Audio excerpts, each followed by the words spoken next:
Hello, and welcome back to the Mind-Body-God Connection. Today, I'm going to tell you my story. But first, let me tell you about one of my favorite sports. I love hiking. And here is a picture of me hiking. Now, I've never been to Mount Everest or climbed Kilimanjaro, but I love hikes that are close to me. And I don't have to go very far. I can step outside of my front door, and less than a mile away is the beautiful Mount Diablo State Park. It is absolutely breathtaking. It's a paradise if you love nature. Majestic trees, beautiful waterfalls, babbling brooks, all which appeal to my senses. And on any given day when I hike, I see rabbits and leaping deers and some undesirable critters like rattlesnakes and tarantulas. Mount Diablo is known for its rattlesnakes. There are signs posted all around. Beware of rattlesnakes. Now, I'm not a native of California. I've only lived here for 4 years. And for the first 2 years, I would not hike because of the snakes. Boy, did I miss out. This park has thousands of trees, and some stand out because of their uniqueness. Others go unnoticed because of the sheer vast number of trees. Well, one day while hiking, I came across a humongous tree that had fallen to the ground. And this tree remained down for a couple of weeks, and then they finally hauled it away. But after the tree was removed, I could see the site from which it had fallen. And I hiked over just to see what was going on there, because it was a big black hole in the core of the tree. So on closer inspection, when I got there, I saw that around the tree was this beautiful, rich mahogany color. And I wondered, what happened to this tree? It was obvious that at one time it was healthy. Half of the tree was still standing and the other part had been hauled away. But now the part that was standing was dying. And my mind went back to stories of how you can tell a lot about trees based on its rings. Rings have lots of information. The rings give information about the tree's age, the climate. Was it a drought that season, or was it rainy? Did it receive enough sunshine and nutrients? And rings can also tell you if the tree encountered injuries during its life, such as forest fires, insect infestations, lightning strikes, all of these which can cause damage to the trees.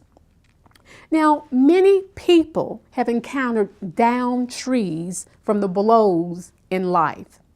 Many like me have been burned with fire and carry infestations that originated in childhood. Remember back in our first few lectures, we talked about the structure of a nerve cell. They look like trees. In fact, the word dendrite, which is the branch of the nerve cells, that name literally means tree. Dendrite means tree. Here is a picture of a tree with some children and a nerve cell. Those little spinal projections are dendrites, and we see the body, which looks like a tree. Now, it is on the trees of our nerve cells that we carry all of our experiences, our thoughts, memories, emotions, both good and bad. They are logged on the brain cells, the trees in our mind. So, what's my story? What caused me to have down trees? What were my blows in life? My down trees began early in life. I was very sickly as a child, and my first memories are being driven back and forth to the emergency room. I was asthmatic, and I was told that I came into the world gasping for air. Eventually, I would go on to have multiple medical problems. According to statistical analysis, databases, charts, and graphs, I should have been gone. I should have been either dead or dying from some dreadful disease, locked up in a mental institution, a drug addict on Skid Row, or a person reeling from an alcoholic binge. But praise be to God, I'm alive, well, and in my right mind. And it's only through His intervention. Through Him, I was able to beat the odds. Now, as I tried to make sense of my past and work out my spiritual life, I came across a very interesting study that shed light on why I was so sickly as a child. This study looks at adverse life experiences and how they impact our health. A study was done by the CDC and Kaiser Permanente. It's called the ACE study, and ACE stands for Adverse Childhood Experiences. The study went back in time and looked at events that had transpired in the individual's life. Now, the study took place back in the 1980s, and they looked at 17,000 people who had suffered adverse experiences early in life. They found that individuals with traumatic experiences had a higher incidence of disease, heart disease, diabetes, cancer, all types of medical problems. They also had a higher incidence of alcoholism, drug addictions, problems with the law, and on average, they died early in life. What happens in childhood, which I call the blows in life, affect you later in life. Blows affect you. And they have a rippling effect. When we are stressed out, we want to ease the pain. So what do? We pick up coping mechanisms.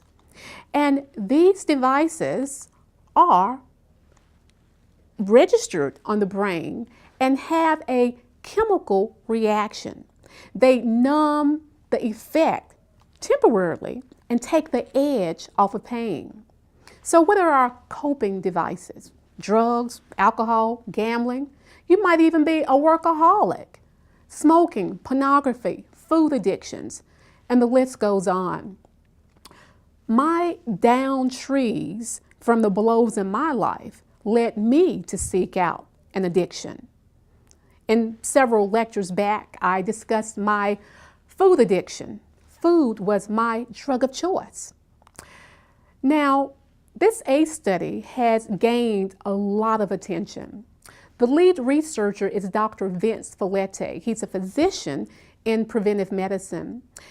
He was working with a population of obese patients. These patients were morbidly obese. Some were up to 400 and 500 pounds. And in his clinic, he was having excellent results. These patients were losing 100 pounds in 1 year. And suddenly, these patients started to drop out of the program. Dr. Felitti could not figure out. Now, these patients are severely obese. They're losing all of this weight, and then suddenly you drop out of the program? It didn't make sense. So he started to probe and ask questions to find out what is going on. It just didn't make sense. Well, an interesting pattern emerged. It was consistent, and he couldn't believe it. Common in the majority of these obese patients were negative childhood experiences that occurred early in life. And the population in which he worked were middle-class individuals. They had college educations, they were making good money, but they all had blows in life. Based on this information, he formulated a scale which looks at 8 categories of abuse: emotional, physical, and sexual abuse, household substance abuse, household mental illness, a mother who was treated violently, and an incarcerated household member, and parental separation, divorce. Is there a mind-body connection? Does this road lead to sickness?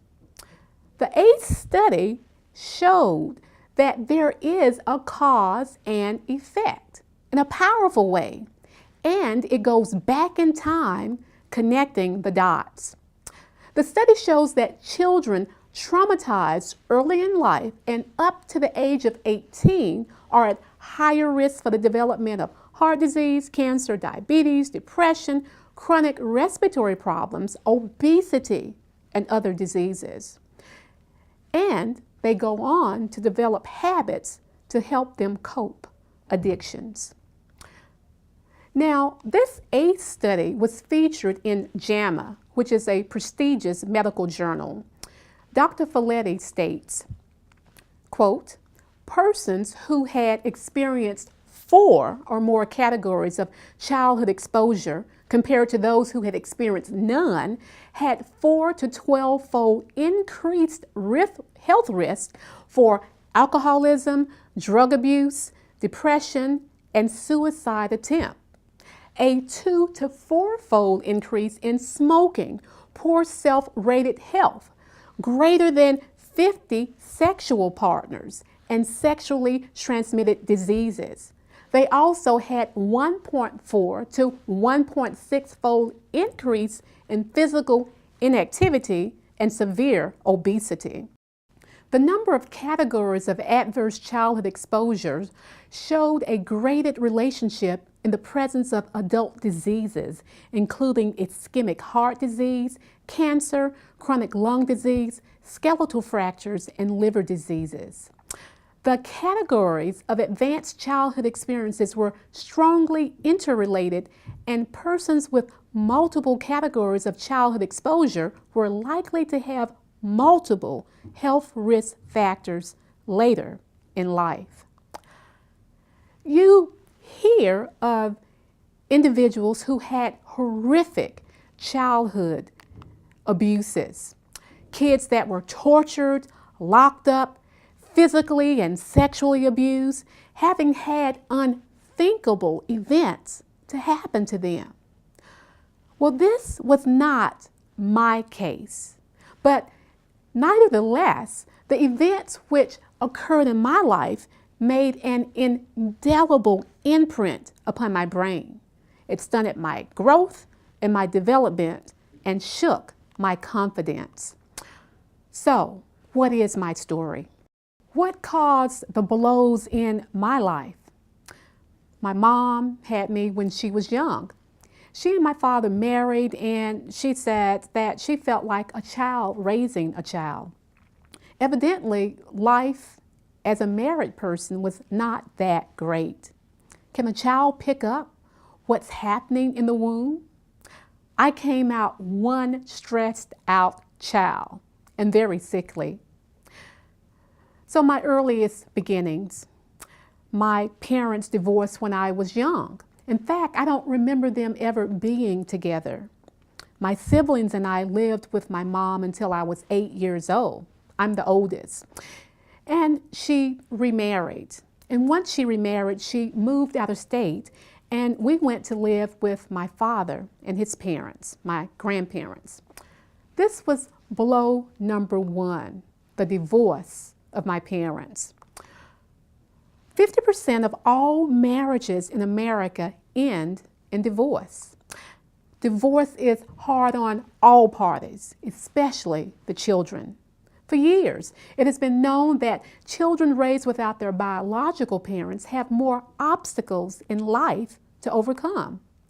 And research shows that children pay a huge price. According to a JAMA article, there are strong associations. Quote, for much of the 20th century, adult conditions such as coronary heart disease, stroke, diabetes, and cancer were regarded solely as products of adult behavior and lifestyles. By the end of the century, however, an extensive body of evidence linked adult chronic disease to processes and experiences occurring decades before, and in some cases as early as intrauterine life, across a range of impairments. Long-term studies have demonstrated that lung disease in adulthood is commonly associated with a history of respiratory illnesses in childhood. Now, my father had blows in his life, and in order to deal with his blows, he began to drink. He was an alcoholic. This was blow number 2. Quote, children in alcoholic households are more likely to have adverse experiences. The risk of alcoholism and depression in adulthood increases as the number of reported adverse experiences increase, regardless of parental alcohol abuse. Depression among adult children of alcoholics appear to be largely, if not solely, due to the greater likelihood of having had adverse experiences in a home with alcoholic abusing parents. Studies also show that children of alcoholics suffer from guilt and shame. For years, I felt guilty for what? I have no idea. But I eventually, praise God, have been able to overcome my feelings of guilt. Now, blow number 3. Blow number 3 was a psychological and emotional abuse at the hands of bullies, babysitters, and teachers. Today, bullying has gone high tech. Now there is cyberbullying. You can text message a person and be a bully. And the kids are committing suicide due to this pressure. Bullying occurs every 7 minutes on the playground. And according to the Bureau of Justice, 1 out of 4 kids is bullied. Now, I had 2 major bullies that bullied me. Bully number 1 when I was in the 2nd and 3rd grade, and bully number 2 when I was about 11 or 12 years old. I was in the center of attraction when I was a kid, always in the middle of the circle, getting my socks beat off. Now, this bully was different. He would give me a chance to run. He would say, you go ahead and start running, but I'm going to get you if I catch you. And, when you're a kid, at 6 years old, to me, this was a giant. He looked like Goliath. He was tall. And he would always catch me, and I would go home limping and fighting back the tears. According to this study, bullying has deep emotional scars for both the bullied and the one who bullies. Dr. Dwayne Alexander, a pediatrician and former director of the National Institute of Child Health and Development, states this: bullying is a public health problem that merits attention.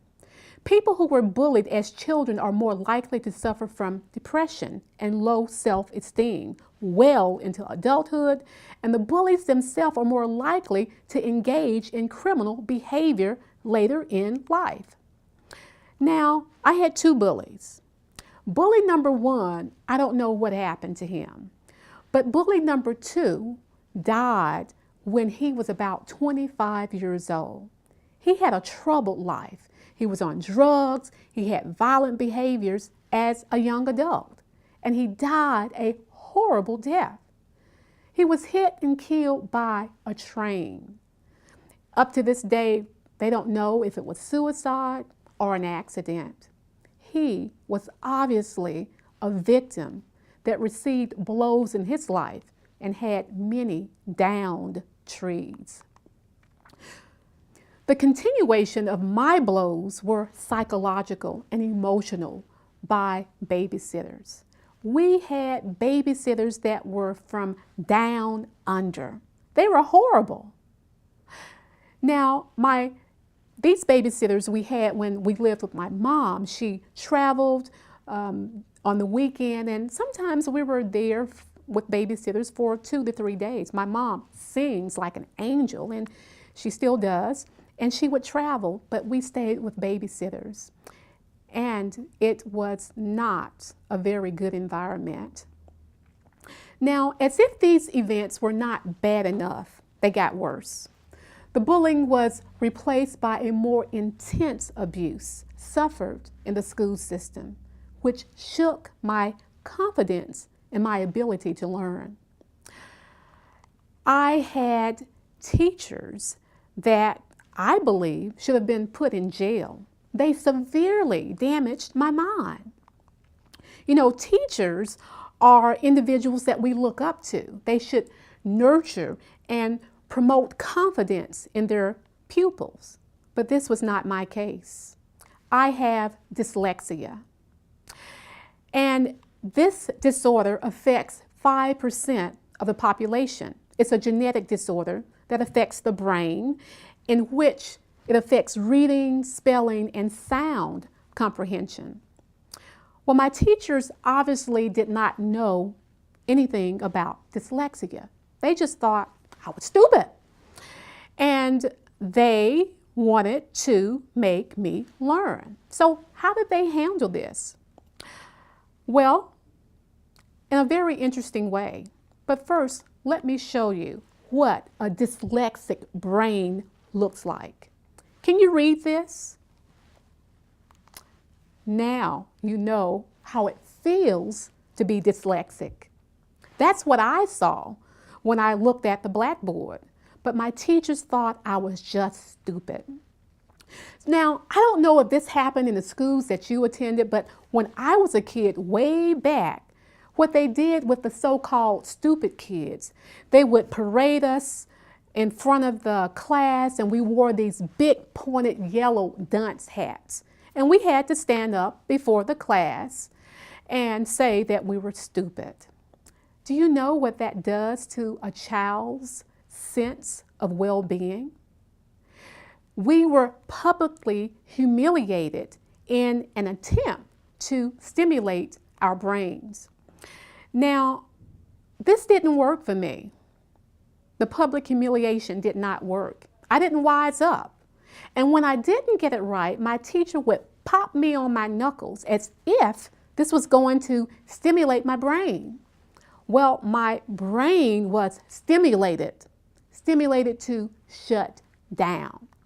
You can't learn in that type of environment. No. Well, needless to say, I was tagged as someone who would never amount to anything, but praise God, I proved my teachers wrong. And the brain gets plastic. It can rewire itself.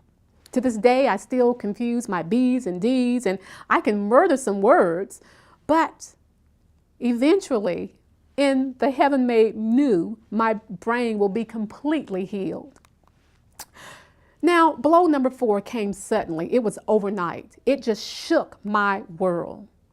Blow number 4 was the incarceration of my father. Children of incarcerated parents are more likely to drop out of school, engage in delinquent behaviors, and to become incarcerated themselves. I have not been in jail, praise God. Now, my parents are beautiful people, and they also had blows in their life. My father is a pastor now, and he's working with men in ministry, and my mom is singing in churches, and like I said, she sings like an angel. They had blows. And you might be tempted to say, oh, you had horrible parents. But no, they had blows just like me. Now, this ACE study shows that we suffer the consequences from adversities in life. Now, I had 4 out of the 8 of the ACE score on the ACE scale. Parents divorce, alcoholic father, emotional abuse, father in jail, and the public humiliation. And you might say, well, you look fine. Well, this is the new me. This was not always the case. I have a resume, an ACE resume, to show the results of those early abuses in life. All of these medical problems I had before the age of 18.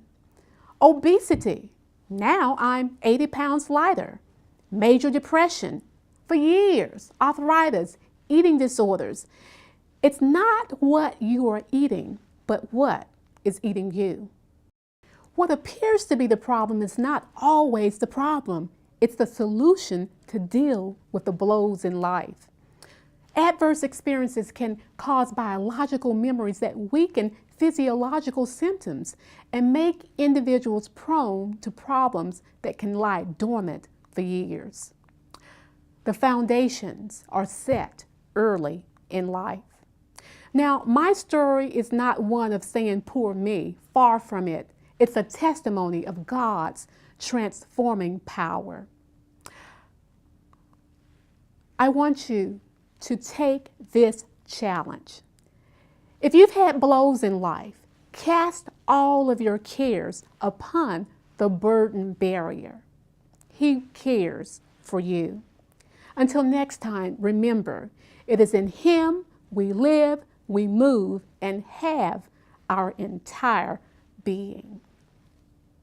Is there a connection between what we think and how we feel? Does the mind talk to the body and the body to the mind? Does this communication affect our spiritual walk? In her new book, Mind, Body, God Connection, Darlene D. Hall explores the links between the mind and the body and its development of disease. Mind, Body, God Connection is available at Barnes & Noble, on Amazon.com, and Christian bookstores nationwide. Mind, Body, God Connection by Darlene D. Hall.